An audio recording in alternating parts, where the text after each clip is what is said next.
Welcome to the Mindful Fire podcast. If you're enjoying the show, please leave a 5-star review on Apple Podcast. My dad will be so grateful. See you next time on the Mindful Fire podcast.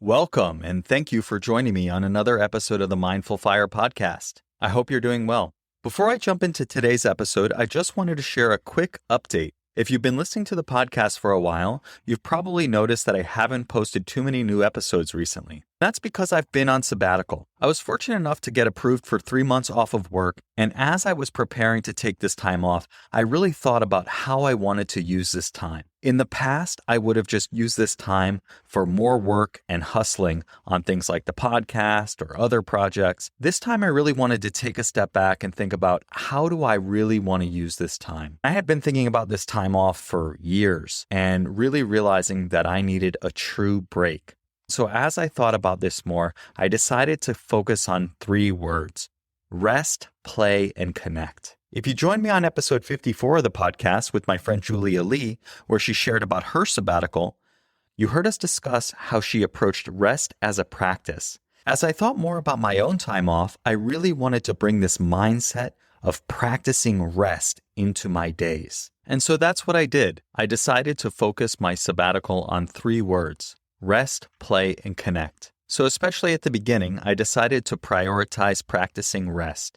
And so what that meant is no productive work, including most things related to this podcast. While I still held the space for our weekly community meditations because I find those restful and nourishing, I didn't produce any new content. I didn't record new episodes. I didn't edit. I just set it aside and rested. I'm excited to share more about my time off and how I thought about it, my approach, and the lessons learned in a future episode. I actually recorded a couple of conversations with good friends at the beginning, middle, and end of my time off to capture my thinking and learnings at those times, and I'm excited to share those with you on a future episode. But for now, I just wanted to share that I'm back and excited to share some great new episodes and meditations with you in the months ahead. One thing that was really clear to me during my time off is just how important community and connection is to me. Holding that space each week for the Mindful Fire community meditation was just so wonderful and so powerful. So if you haven't checked it out yet, I'd encourage you to join us for our weekly community meditation. Currently, those are happening on Wednesdays at 10 a.m. Eastern Time, but starting Friday, May 20th, these free community meditations will be taking place each Friday at 2:30 p.m. Eastern Time or 11:30 a.m. Pacific Time. I'm hoping that the new day and time will allow more people to attend, and I would love to see you there. You can sign up for free at mindfulfire.org/meditate. The last thing I'll mention before we get into the episode is that next week I'll be releasing a meditation from today's guest, Nirav Shah. I'm excited to give you a taste of his style of meditation, and I look forward to hearing your feedback. Definitely drop me a DM or a comment on Instagram or LinkedIn and let me know what you thought. Let's jump into today's episode. Welcome to the Mindful Fire podcast, where we explore living mindfully on the path to financial independence and beyond. I'm your host, Adam Cuello, and I'm so glad you're here. On today's episode, I'm joined by my new friend, Nirav Shah. Nirav Shah is a certified mindfulness meditation teacher, and he started the meditation blog meditativeman.org after retiring at the age of 49 from a career in technology. His YouTube channel, Meditative Man, is popular throughout the world, and Nirav is known for his ability to explain complex subjects in a simple, easy-to-understand manner using real-life examples. Nirav is extremely passionate about helping people find the elusive peace within, and to that end has recently written and released a book called Shortcut to Serenity, which you can find linked in the show notes for today's episode. Nirav and I had a great conversation, and it really all focused on the question of what is enough. So many of us are pursuing financial independence, which is great, but we can get so focused on the future that we really miss all of the amazing things going on in our lives right now and all of the amazing things that we achieve. And so talking to Nirav, who achieved financial independence and has retired from his career and is now focused on helping people, he really had a lot of practical tips on how we can reframe our minds and our mindsets to focus on all the good that we've achieved and to shift into a feeling of gratitude rather than constantly chasing a certain dollar amount or a certain lifestyle. And I found this to be really valuable. I'm very grateful to Nirav for coming on the show today. You can find the full show notes for today's episode, including any links, resources, or books, including Nirav's new book, Shortcut to Serenity, at mindfulfire.org/64. Let's jump into today's episode.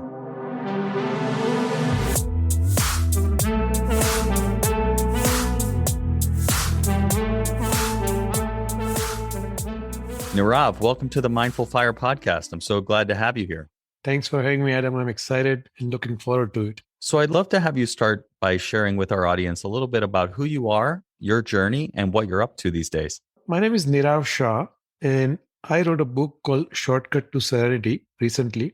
I retired from technology business about 4 years ago at the age of 49. And contentment was a big thing in my decision to retire as to how much is enough. Then once I retired, I started working with a number of nonprofits locally to make an impact. I'm happy to say that we made tremendous impact. Right now, we are feeding almost 16,000 kids every weekend here in Denver. And then also started meditation practice about 4 years ago. And during that process, I realized that some of the topics were difficult. So I would give examples to my fellow students, and they encouraged me to teach. So about a year ago, I started teaching live Zoom meditation sessions on Tuesday nights. And this book evolved from those teachings over the last 50 or so weeks. Very good. Thank you for sharing that. Did you just get into meditation 4 years ago? Or did Yes, you sir. just get into teaching it? So it was new 4 years ago for you. 4 years ago, I was brand new. I was fortunate enough to find a very good teacher here in Denver. And I started reading anything and everything I can get my hands on and practicing. Then I started attending these meditation retreats. And then teaching actually started about a year ago. But idea was to find that peace within. And for example, I was one of those type A personality guy where I was freaked out by everything in a sense that I needed to control everything. Everything had to go my way, A, B, C, D. I mean, I planned A through Z, everything. And since starting meditation about 4 years ago, I come to a point where none of the external things bother me. I still make sure that things get done, but if they don't, does not affect my inner peace. And that's the change I've seen in myself. And that's one of the reasons I wrote this book, because if I could find peace, I guarantee you anyone can find peace. Because a lot of us who are type A, who wants this financial independence, who want generational wealth, I would love to talk about that later on as well. As to, I'm not sure that's the right way to look at it from society point of view, but we are all chasing that. And then I was able to step back, find that peace. I think it's very important that we can help as many people as we can. Got it. And what type of meditation do you practice? The most simplest one is the breathing meditation, correct? But then beyond that, I do intentional meditation, meaning loving kindness, making sure that you spread your happy and intentional thoughts towards love to other beings. That's one of the meditation I practice. There are about 16 different meditations I guide during my guided meditation on Tuesdays. Not all at once, of course, but all of that combined, they all start with what's known as simple breathing meditation. And then we go to empty sky meditation. We go to labeling your thoughts. That's another good meditation, Adam, is that as people sit in meditation and they label the thoughts they may come up, then we understand that, hey, there are certain negative thoughts we can avoid while not in meditation. I try taking and giving meditation, black and white meditation, eye movement meditation. So a number of different meditations I tried. All of them I provide on my blog, meditativeman.org, in a guided meditation in audio version so that people can follow themselves when they want to follow it. Very cool. Tell me a little bit more about this decision and process of retiring early. What led you to want to retire early and how did you make it happen? That's such a great question. When I was working, I was in this go, go, go mode. And I was traveling all over the world. I've been to 64 countries. I had clients in a dozen countries on 6 continents. And I realized more and more that how much money do we need to comfortably live? There's never enough if you want new 737. But if you think about it, unless you are Jeff Bezos, there's always one guy who has more money than you do, right? So it's a never ending rat race, if you will, if we continue that way. So I realized that what I have is enough. And my dad nudged me towards this as well. He always used to tell me, and he still tells me, that you know what, you don't have any vice. You are one of those guys who all your expenses are groceries. And good thing groceries are not that expensive, right? What you need is shelter, which you have, your clothing on your body and food, and that's about it. He nudged me a lot. And I realized that contentment was very important to me. I'm happy where I'm in life. Why not use the time I had to do something better for the society rather than just trying to chase the fame or the money or the prestige? So that's when I decided to do full time volunteer work. I joined a couple of nonprofits. One of the nonprofits I joined was known as Food for Thought Denver, where we take Title One kids. Title One is the federal government program which identifies kids coming from a poverty level or below. Okay, so family of four, annual income less than $30,000. These kids get breakfast and lunch every weekday at school for free, but they have weekend food insecurity. So this organization gave a bag of food every Friday at the time to about maybe 3,000 kids, which can make 8 meals over the weekend for these kids. So kid doesn't have to go hungry. So I joined them and I said, you know what, let's try to blow this up. In Denver metro area, there are 55,000 kids who qualify for this program. That's a lot of kids who go hungry every weekend. So I started using my experience with government and started writing grants for the organization. So we went from $400,000 a year in 2 years to $2.5 million a year. So what that meant was we went from supporting 500 kids or 1,000 kids or 2,000 kids to now 16,000 kids every week.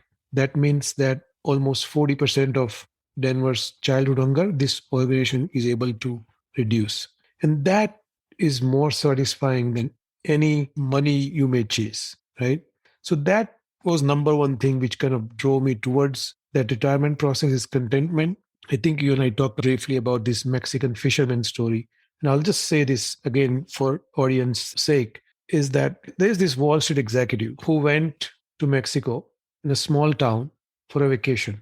And he's sitting there and he notices that every evening, a bunch of fishermen get together, they drink, they party all night, and then they go out to fish and repeat the day every day. So he sat down with the chief fisherman and said, you know what? I can make you big. So the guy says, how so? And the Wall Street guy says, I can get you a loan to get a couple of boats. Then you can catch more fish and sell it to the town next door. So fisherman says, what after that? So then we buy some more boats, sell the fish to the city. So wow, that sounds interesting. What do I do after that? So Wall Street guy said, then we get a fleet of 100 boats and make you the biggest fishing operation in Mexico. He says, wow, that is amazing. What happens after that? And the Wall Street guy says, then we do an IPO, you cash out and retire, and you will easily be a multimillionaire. So yeah, what's next? So then you can retire in a small town, wake up when you want, go to sea, catch some fish, have a beer, and party the night away. And the fisherman says, I'm already doing it. So the moral of the story is that sometimes what we are chasing is right in front of us. And with just a little bit of contentment for what we already have, we can get what we want without chasing it. And that's very important as we chase this financial independence. I certainly relate to that. And a lot of people probably feel that way, that I need to make a lot of money and then someday I'll be able to enjoy myself and I'll be able to do this, that, or the other, right? For the fisherman, it's having a beer, catching enough fish to feed his family and hanging out with his friends. But if we turn our attention to feeling contentment or gratitude, then we can start to realize that thing that we're chasing is already right here. And I'll give you an example from my own life. I fall into this a lot, where I have this whole story of I need to be an entrepreneur. That's a story that I've had in my head for a long time. Before I started working at Google, I was an entrepreneur, didn't make very much money, but I was an entrepreneur. And I've always been attracted to this startup world and all that. That's why I moved out to California. So I have this story that if only I could be an entrepreneur, then I could teach mindfulness and get paid for it and do all these workshops and really make a difference and make money doing it. And I'm in that kind of chasing mindset. But when I really think about it and I turn my attention just a little bit, I realize I already have that. I literally work for Google. And as part of my job, I teach mindfulness, I teach emotional intelligence, I lead and develop workshops that make an impact on people's life. And I get paid for doing it. Exactly. And I probably get paid more than I would otherwise get paid because I'm working for a huge company with a ton of resources and benefits that I wouldn't be getting if I was doing this on my own necessarily. But more importantly, I already have that thing that I think I'm chasing. And I think that so many of us get caught in that. And I'd love to hear what you think about that. I think you're absolutely right. And two things helps, in my opinion, with making sure that you don't get into that trap. In your case, you mentioned you already had that, which is exactly right. The way to realize you already have what you may be chasing for is to measure your success. Most of us, at least I used to live in what I call this gap, where I am in life and where I want to be. And there's this always gap between where I am and where I want to be. Because of that, we never measure the success as to where we actually are. Forget where we want to be, but where we are is far further. At least I was a lot further than I ever thought I would be. Quite honestly, when I was in college, my goal in life, Adam, was to publish an article in a trade journal. That was my goal in life. I did 28 of these and I went to conferences, I gave keynote speeches and whatnot, but that was goal in life and I never appreciated that because I always wanted to go further. So if we stop living in this gap as to where we are and where we want to be, that's when I think we'll start getting that contentment. And I think number one way we can do that is to measure our success. We stop measuring our success and like classic saying, right? That stop and smell the roses. And that's exactly what it is. So what you're saying is that one way to avoid this constant if only and chasing and turning our attention to realize that we already have what we're chasing, one way to do that is to turn our attention to all that we've achieved already and the success and the great things that we have already and to be grateful for them. Is that what you're saying? Absolutely. If you think about it, if you are living in a developed world and if you have a reasonable job, you are more lucky than 99.9% of the rest of the 7 billion people on this planet Earth. You don't have to worry about where's the food's coming for dinner tonight. That's half the battle. For majority of the world, they don't even know where dinner's coming from tonight. You don't have that problem. That's when we have to start looking at it and say, you know what? I'm luckier than most of the people on this planet Earth and be thankful for that. And that's the most important thing is to have that gratitude because that will bring abundance. And I really like what you said about your goal in life when you were in college was to publish one paper in a trade journal. And you had done it 28 times over and never stopped to even realize that you had achieved that thing that you wanted. I relate so much to that. You mentioned this before we started recording. The goalpost keeps moving and we don't stop to say, wow, I achieved that thing I wanted. For instance, when I was in college, all I wanted to do was work for a company that would allow me to travel internationally for work. I've done that for 6 months total, 2 separate times, 3 months each. Wow. Once in Asia and once in Portugal, traveling all over Europe with my family. And yeah, I recognize that, but to realize, wow, like I've done it. I did that thing that I wanted shifts my focus away from what I don't have to a feeling of gratitude. That seems really powerful. Exactly. And that's the most important thing is to have that gratitude for what we have. Oprah Winfrey once said this, that if you look at what you have in life, you'll always have more.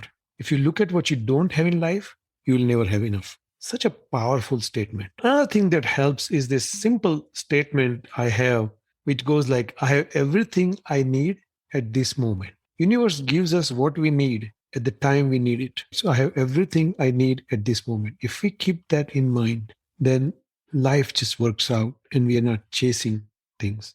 And that's the most important thing. If we come out with one thing out of this, is that we stop chasing. Doesn't mean we don't work towards financial independence. Absolutely we do. But have that gratitude for what you already have. Then let things just come at the right time. I notice in my life, Adam, that right time, things have just worked out. People showed up in my life. Technology showed up in my life. Teachers showed up in my life. So when student is ready, teacher will appear. If we leave that, I think it will go a long way. Yeah, I totally agree. And I love that when the student is ready, the teacher will appear phrase. I try to remember that as well.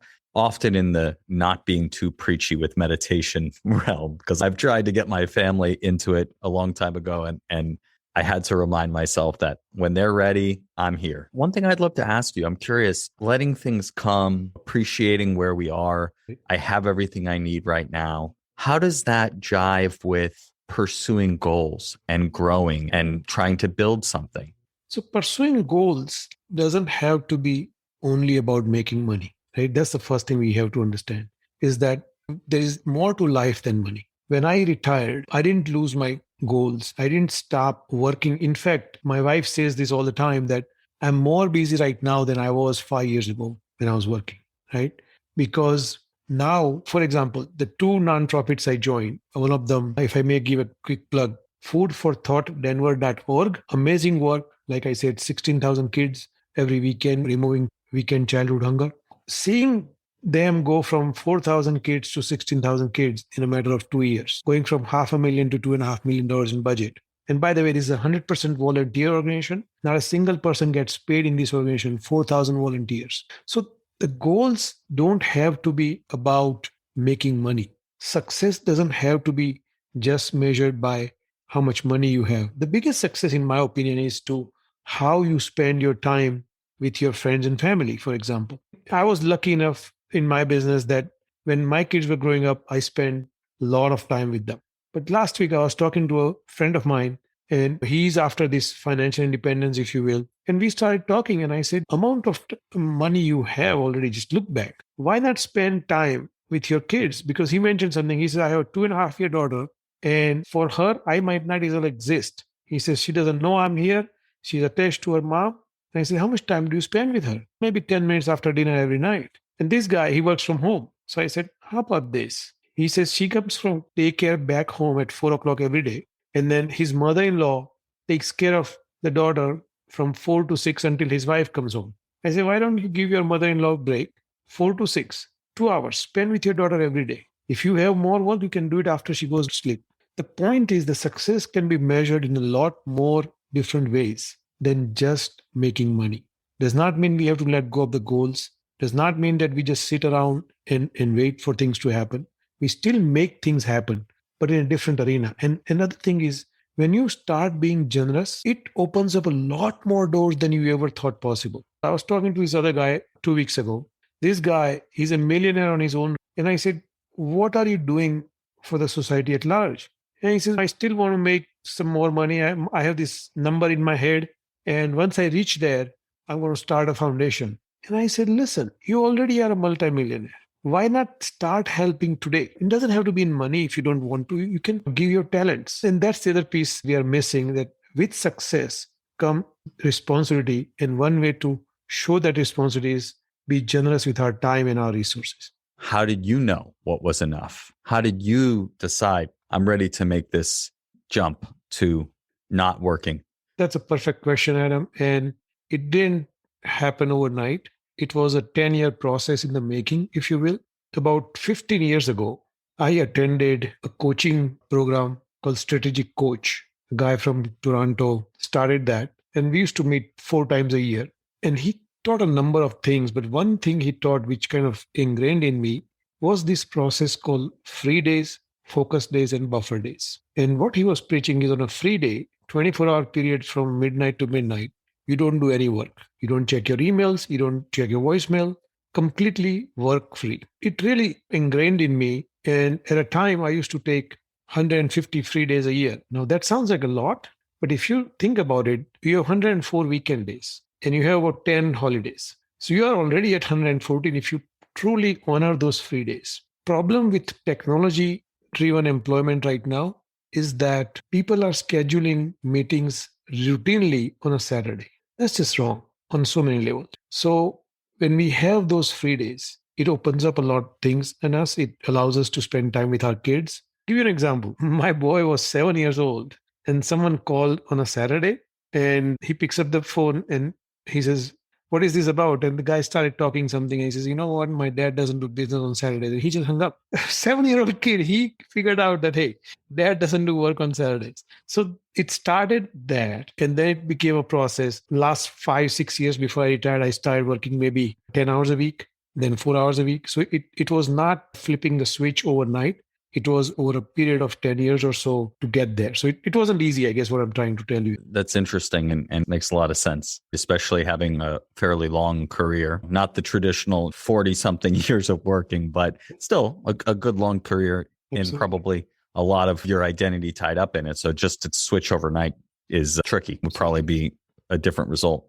Talking more about this idea of pursuing goals, I struggle with this a lot, honestly, kind of the whole letting go of the outcome and the idea of enough. And really the way I summarize it is I often feel like I'm pursuing goals from a place of scarcity rather than a place of sufficiency or abundance. For instance, the podcast. Love doing the podcast. It allows me to connect with awesome people like yourself.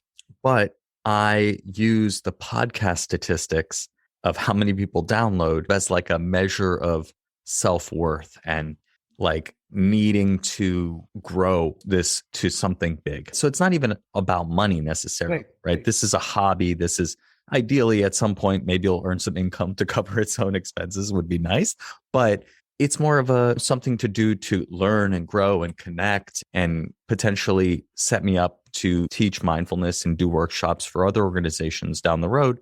But I often feel like I'm acting from a place of not enough, of scarcity.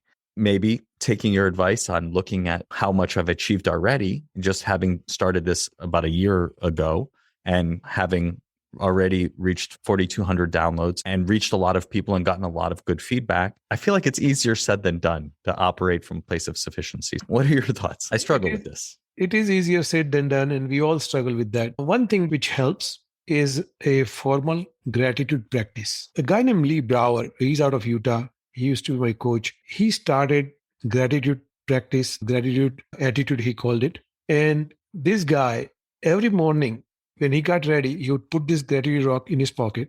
He will rub it and he'll think about 3 things he's thankful for. Every evening when he took the rock out of his pocket, again, he will think of 3 things he's thankful for.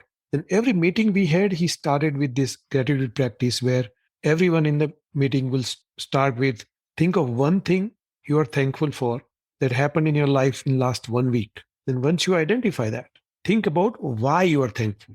And why here is a lot more important than what, because it lets you dig deeper. And he rubbed off on me, and I started doing every meeting with this gratitude attitude about 10 years ago.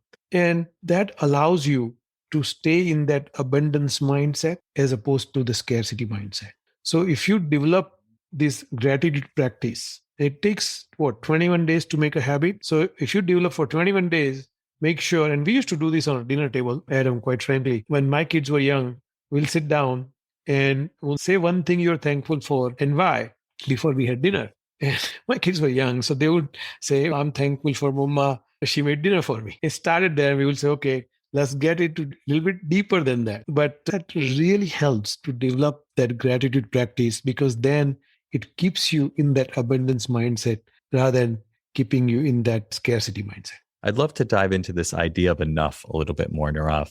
Many people in the financial independence space use the 4% rule to figure out how much they need to accumulate and invest to be able to live for the rest of their life and cover their annual expenses.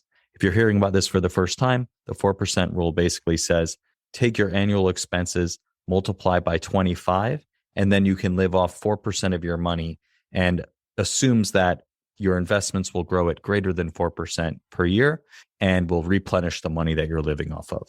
With that said, my question to you, Nirav, is let's say that you are getting close to or have reached this amount of money, but still don't feel like you have enough, or for other reasons are deciding, I'm not ready yet. How did you think about that as you were deciding to retire? So that's a very good question. The 4% rule the financial industry has come up with, I'm not a fan of, quite frankly, the 4% rule, but let's go with that for now and say that, okay, you have reached that 4% goal. Hey, I have 25 times my expenses covered in my bank. I'm ready to retire, but I feel uneasy, if you will. If that's the case, one thing you could do is cut back your time. So, okay, I've reached it, but I'm not ready to leave it 100%. Why not go down 50%, right?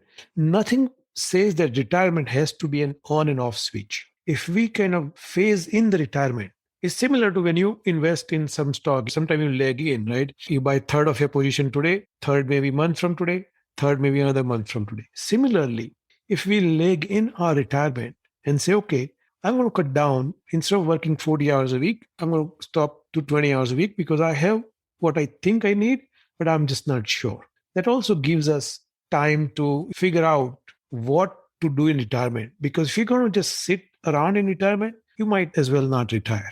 There's only so much golf you can play. There's only so much travel you can do. So you must find a purpose in your retirement.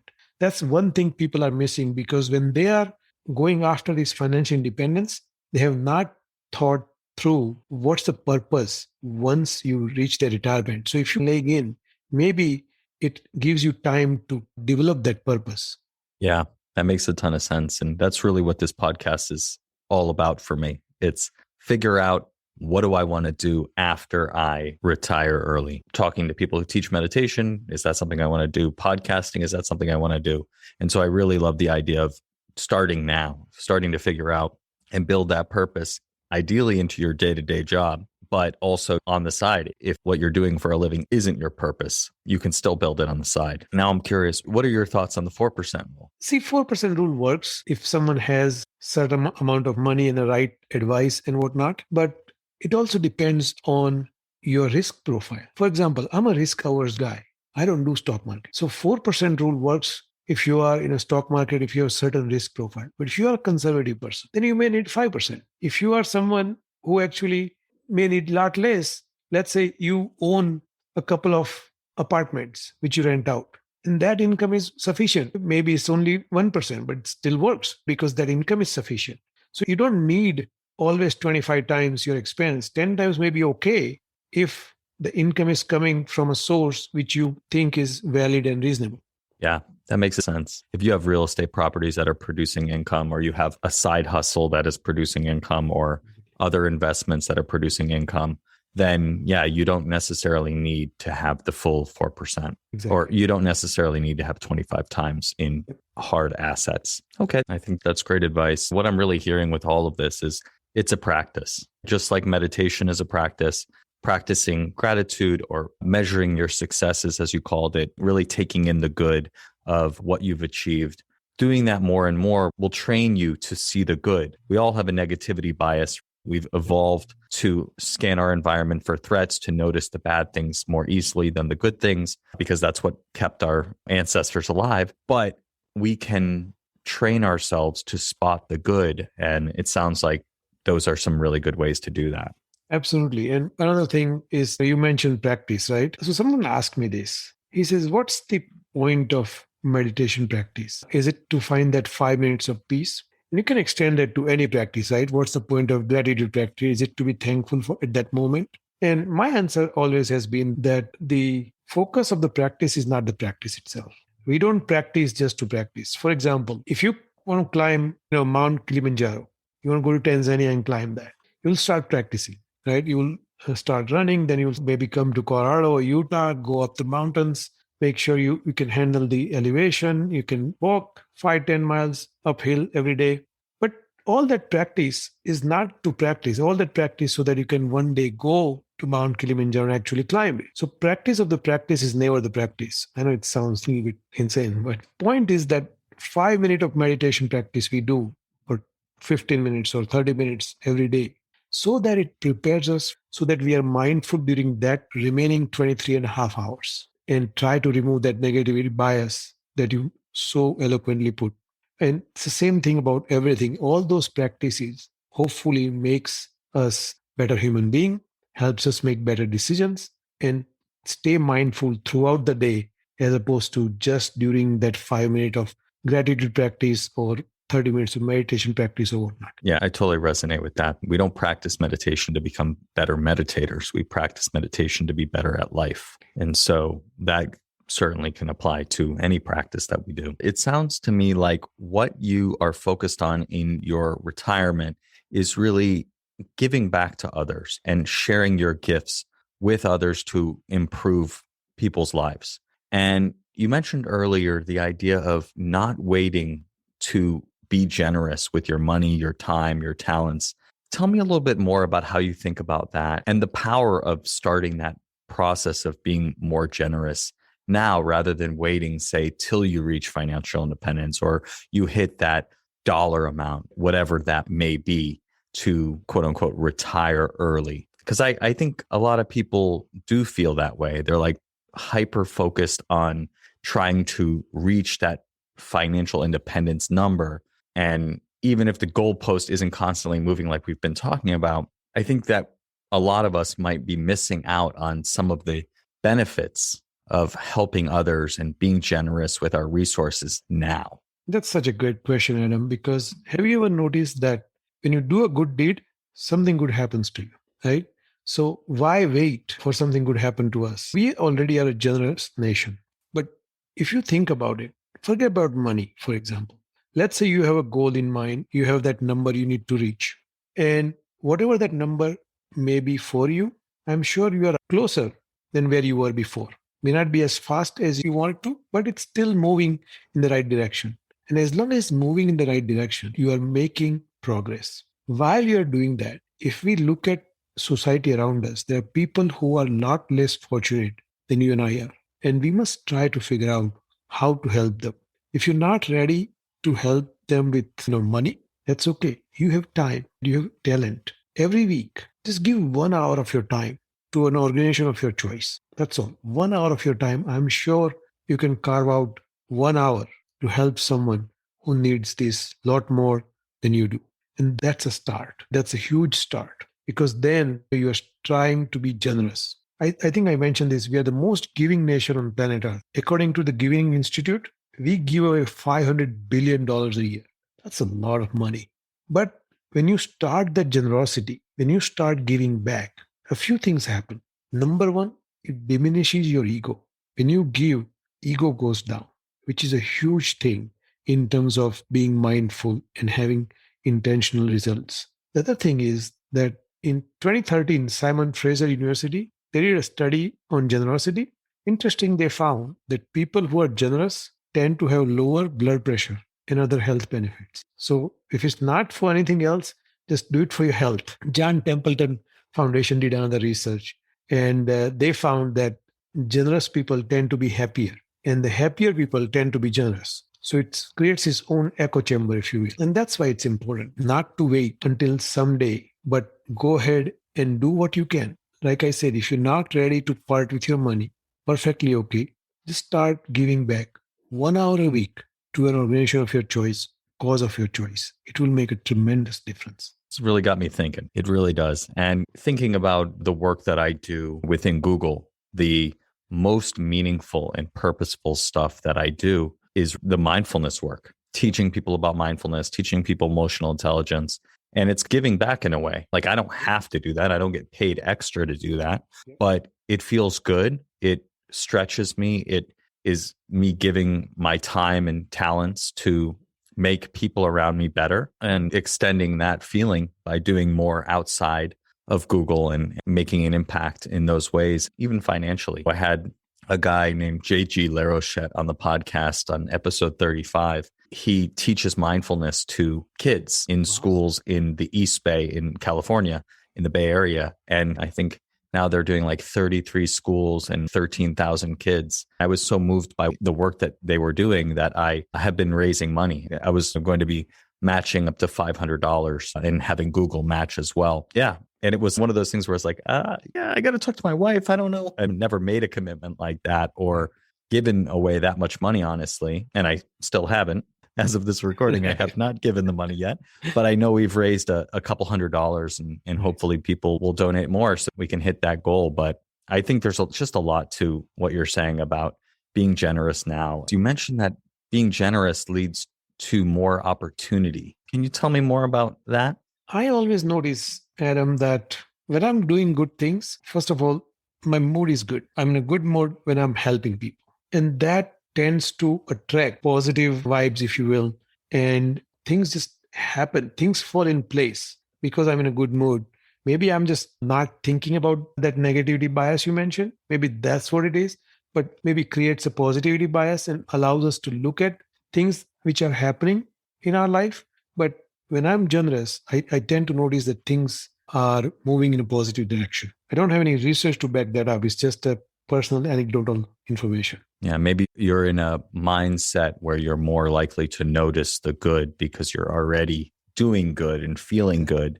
And then what we were talking about earlier, you're taking in the good, which just brings more good. I like it. I like it. One thing I would also like to mention, Adam, if you don't mind, is this phrase I hear a lot lately about generational wealth. A lot of people I meet who are trying to be financially independent, more often than not, want to talk about generational wealth. And I would say what my dad told us kids when we were growing up. He always told us that, you know what, I'll pay for the best education money can buy. But once you are done with your schooling, you're on your own, don't expect a penny from me. I'm going to give everything away. And that's exactly what he did in his life. And that's the thing we told our kids all along, that we'll get you the education you need. Beyond that, you must learn to stand on your own and not expect anything from your parents. And that is important because when we start talking about this generational wealth, we lose that. I have a friend who says that he has 18 grandkids and he has enough money that he's going to leave $1 million for each grandkids. Some of them are 2 months old or 6 months old. That is a lot of money for a young kid. And I worry that when those young kids know that they have that kind of money, what kind of work ethic they may develop or they may not develop. Financial independence is very important, but we must try to remove this generational wealth discussion away from financial independence. I think that's very important as a society. Yeah, there's a lot that I want to dive into in what you just shared. But talking about this generational wealth, I think often in the financial independence, retire early community, it's referred to as second generation FI, which is essentially accumulating enough money so that the next generation doesn't have to worry about working for a living or it becomes optional. I agree with you completely. You need to be able to stand on your own 2 feet and have the work ethic and the vision and desire and purpose to go out and create value in the world on your own. We've all seen what happens when mega rich people get everything handed to them on a silver platter. Either they don't do anything or they waste all the money. There's exceptions to that, of course. But I think the interesting part about this second generation FI thing is the idea of passing down the concepts of financial independence to the next generation. Not necessarily the money, but Right. also the how to earn money, how to save money, how to invest money, the skills, like you were able to retire early. I'm hoping to do the same. Those skills that allow us to do that, passing those concepts and skills to the next generation, rather than just the ability to have that without actually earning it. Absolutely. And that's the key, right? It's the knowledge which transfer to the next generation, which is very important. And that also leads to this discussion about financial literacy. We as a society have not put enough emphasis on the topic of financial literacy, as to we are not teaching kids. We are making a society of paycheck to paycheck. We are showing them how to work and how to spend. And beyond that, we are not going too far. Now, one good thing COVID did was it increased the savings rate in America. We are saving a lot more money than we used to. And hopefully, we can keep those skills, because those skills is what's going to take them to financial independence. Living paycheck to paycheck does not lead you to financial independence, no matter how much money you make. My local banker, he used to talk about 15, 20 years ago that he used to know this contractor who made $1 million a year and always looking for a loan from the bank for personal reasons, not for his business, because he would fly on a private charter to Vegas every month, take 50 of his best friends with him and give them all $1,000 to spend. When you do that, $1 million doesn't last, right?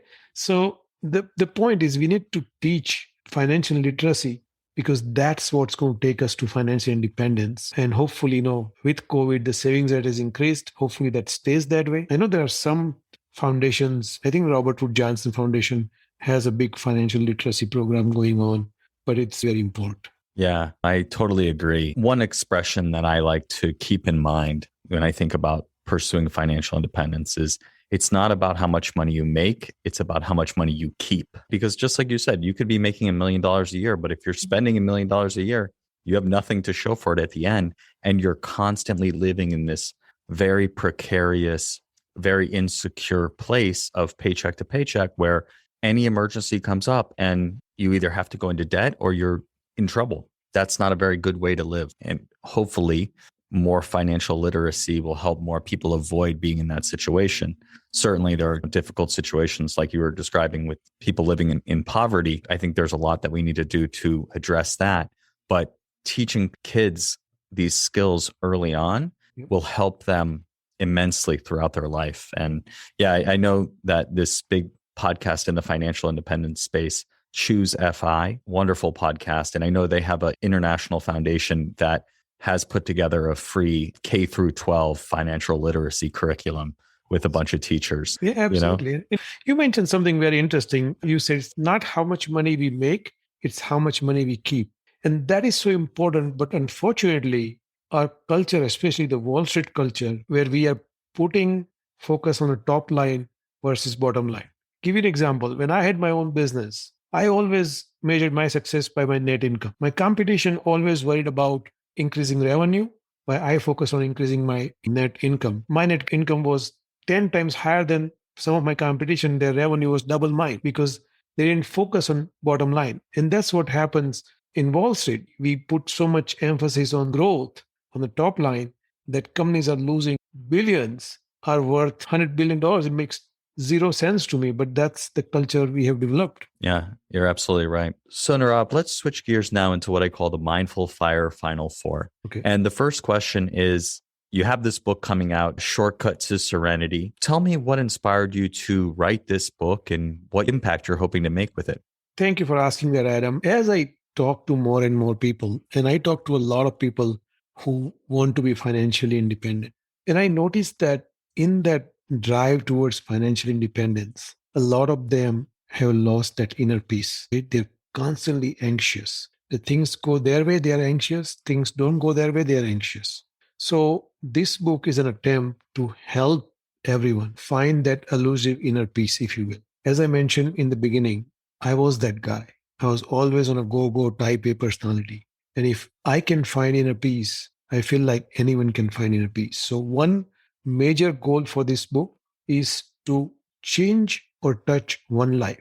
That's it. If by this project we can have one person find that inner peace, I think we've done our part. Very good. And if people want to check out the book, how can they find it? Book's website is shortcuttoserenity.com. They can also go on Amazon and search for Shortcut to Serenity. It's available in ebook as well as paperback. If you have an iPad, then you can order this through Apple Books. If you have a Nook, essentially any e-reader you may have, we have the book available in its native format. Just look for Shortcut to Serenity. Very good. And I will post a link to the book in the show notes for this episode as well. Thank you. The second question, Nirav, is what piece of advice would you give to people early on their path to financial independence? That is such a great question. Looking back, if I knew certain things ahead of time, I may have done a little bit differently, may have accelerated the process maybe by a couple of years. And those are the things what I call invest in yourself. Similar to what you mentioned, it's not what you make, is what you keep. When people are just starting out, they're not focused on that, right? We all want that newest iPhone every year. That $1,000, if you put it and invest somewhere, right? By the time you retire, that may be worth $25,000, $50,000. So the point is that what you keep is more important. That lesson, usually people get after 5 years in their career. If they get from day one, that makes a huge difference. That's one thing I would definitely say that. Yeah, that makes a ton of sense. It was about 5 or so years into my career that I was like, I should probably learn what I should do with this money, right? Like I'm making this money. Luckily, I wasn't spending it too quickly and I was saving it, but knowing what to invest it in and how to manage it. And it all seemed too scary, but I've mentioned this a million times on the podcast, but read the book, The Simple Path to Wealth. That book is incredible and will help you get a strong start no matter where you are in your earning career. The third question is, what piece of advice would you give to someone getting started with meditation and or mindfulness? So mindfulness become this jargon, if you will, where people are just throwing it out. One thing I would say is if you're interested in inner peace, just start with simple breathing meditation. You don't have to do anything fancy. Take a deep breath. And as you breathe in, just focus on the sensation of your breath as your nostrils. And when you breathe out, again, focus on the sensation at your nostrils. Then just keep your focus there for 5 minutes. Don't do anything. Start there because that would find that small amount of peace. And then once you start there, then you start looking as to what may be right for you in terms of if you are just interested in meditations, on our meditation blog, meditativeman.org, we have guided meditations available, no cost. You can just have the audio run while you're doing your meditation. Just 13 minutes per meditation. Do it twice a day. Give yourself 26 minutes to find that peace. Very good. Yeah, thank you for that advice. And if you're interested, Nirav, I'd love to share one of your meditations with the audience. If you are interested, and there's one that you want to pick out and we can release it. I've been thinking about doing this for a while, actually, is if a guest is also a meditation teacher to have the episodes come out. And then maybe the next week we'll have a meditation by you released on the podcast as well, if you're interested. I like it. I think it's awesome. That way people can get used to what it means. I think it would be interesting. Okay. Cool. We'll figure out how to make that happen. So if you're listening to this next week, you will be able to meditate with Nirav and we'll release it through the podcast, just like we do every other week with the meditation from me.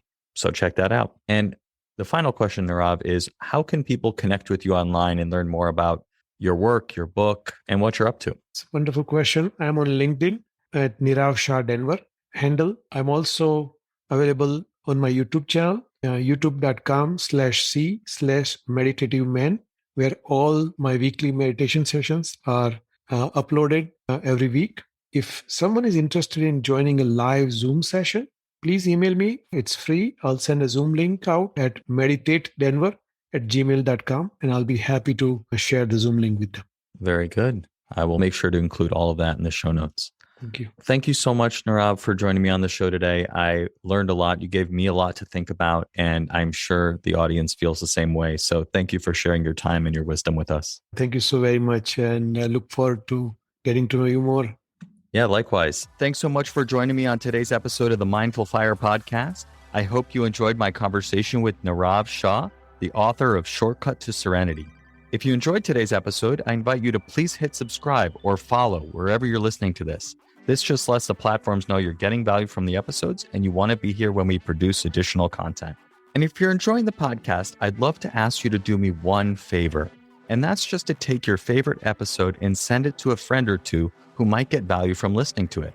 Doing that will help the podcast reach new people and would really mean the world to me. As a reminder, you can find the full show notes for today's episode, including any links, resources, and books, including Nirav Shah's new book, Shortcut to Serenity, at mindfulfire.org. Thank you so much for all your support, and I'll catch you next time on the Mindful Fire podcast.